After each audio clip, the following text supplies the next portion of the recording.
Okay, so Apple recently launched their Apple Watch Series 11. It does have a lot of new features, new S-chip, but is it waterproof? Well, to be honest, it's not. None of the wearables or even handheld gadgets are waterproof. They are all water resistant. And to explain that, we have these new ratings like IP68 or 5ATM rating. But what does that actually mean? Let me explain. Now, the IP68 has two numbers, the 6 and 8. The first number indicates the level of protection against solid objects like dust and other particles. So in this case, 6 means it's the best. It's completely dust proof. So there is no way dust can enter and damage the components inside. But the 8 is best, but up to a certain degree. So normally it's 1.5 meters for 30 minutes, but in the case of Apple Watch Series 11, there is another rating for water resistance. That's the 5ATM rating.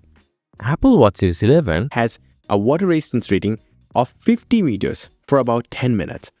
Watch Series 11 Shouldn't be used for scuba diving, water skiing, or other activities that include high velocity water or submersion below the shallow depth.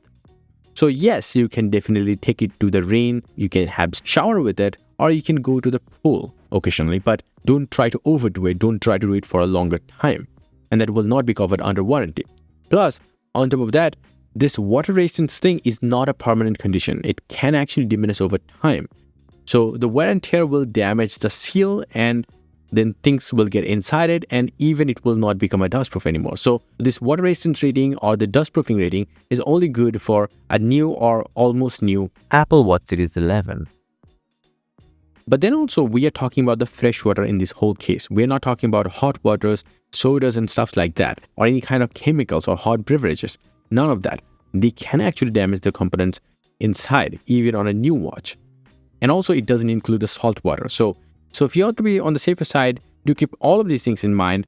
And yes, if you want, you can get some crazy cool wallpapers up on my website. A link down below.